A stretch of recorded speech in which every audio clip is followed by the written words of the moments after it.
Hey yo guys, what's up and welcome back to Toe Tags Metal Reviews, and today we're getting our first impressions of the brand new The Black Dahlia Murder album titled Verminous.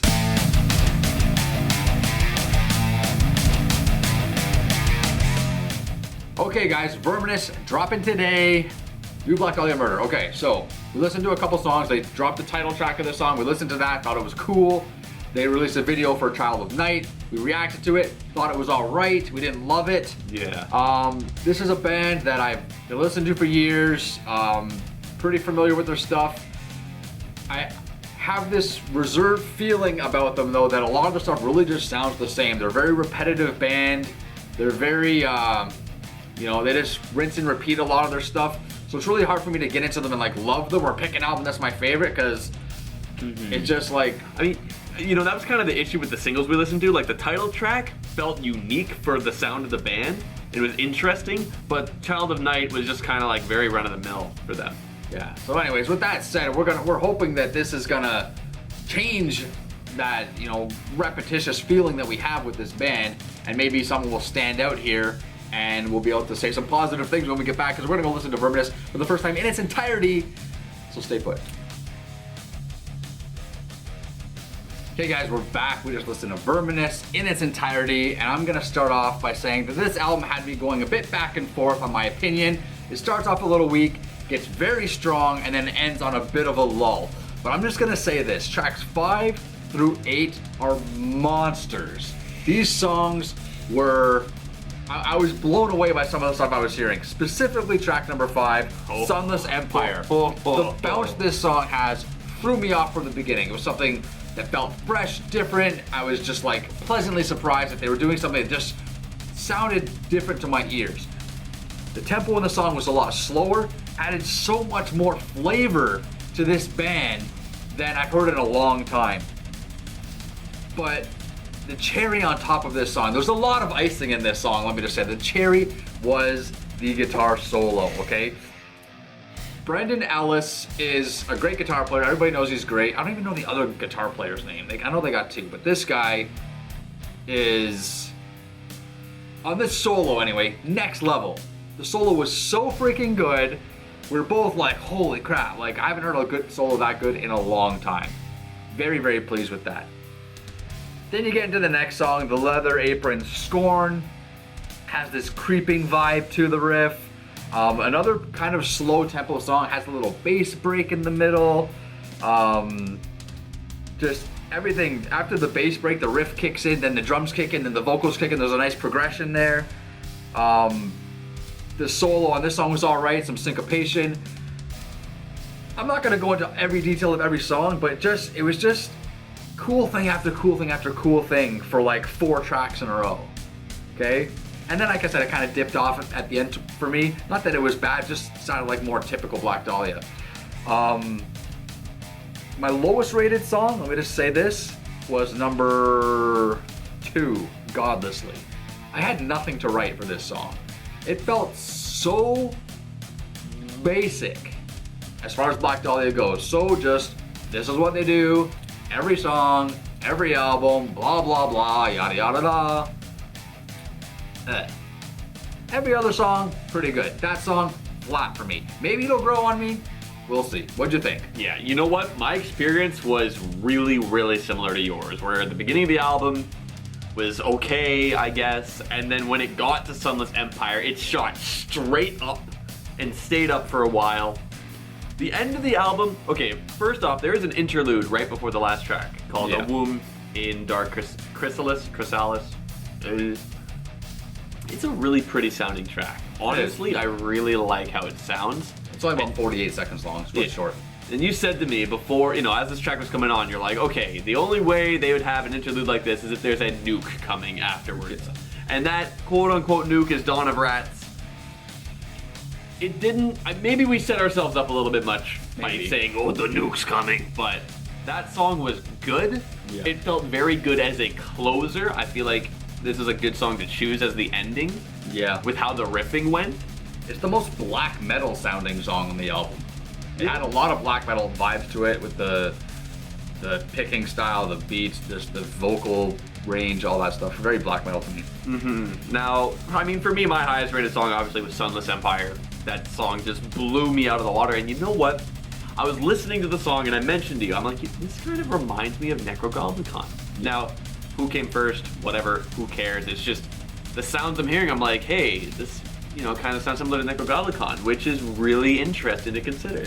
It made me feel good to hear him say that too, because the first time I ever heard Nekrogoblikon, I thought, hey, this guy sounds like Charles Sternad. And everybody's like, no, he doesn't. No, he doesn't. I told that to a few people, and nobody agreed with me.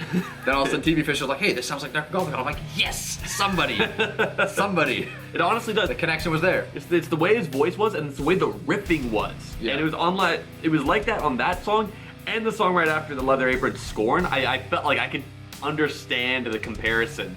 It was just really interesting. But the solo on Sunless Empire was just, it blew my mind. Like, just wow. Yeah. It was funny because the solos in the other songs before were good but not great, but then this one just blew everything out of the water. Just like, okay, I'm trying now, like it's serious shit. Yeah, I find this band, because the drumming is so good, like Alan Cassidy's just a monster, I find that this is a very rhythmic focused band.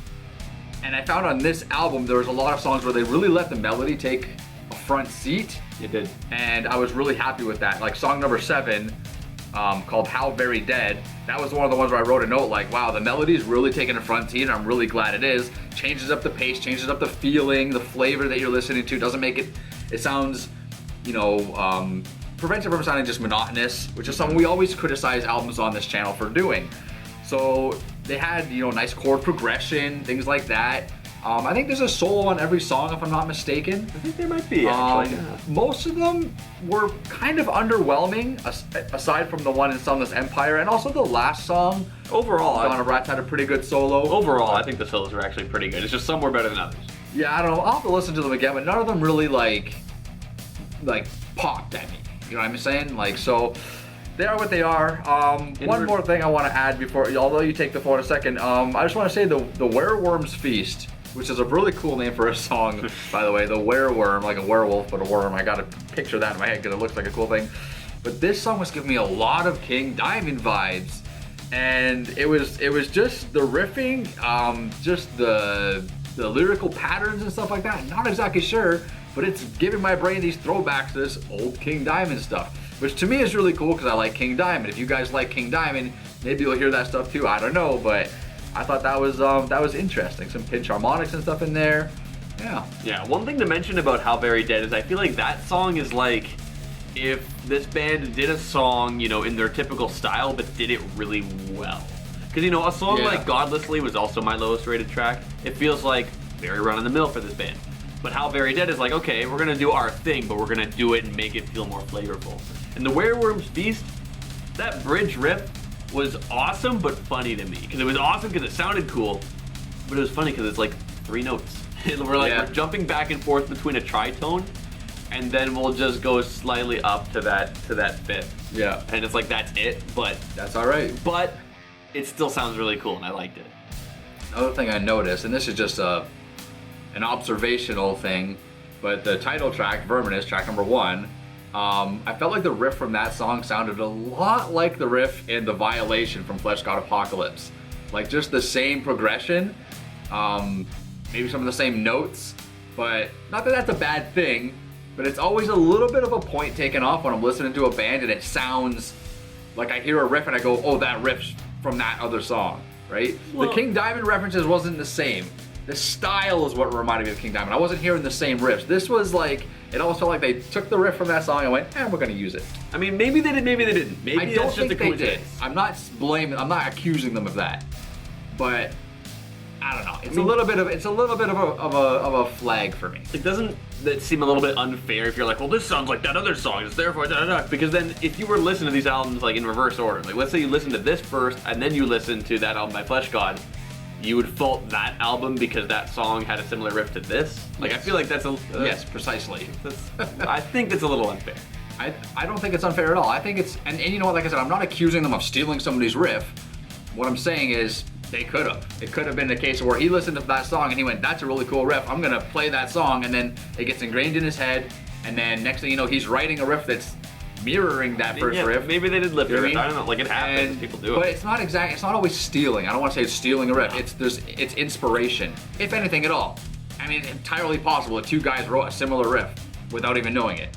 Very, very possible.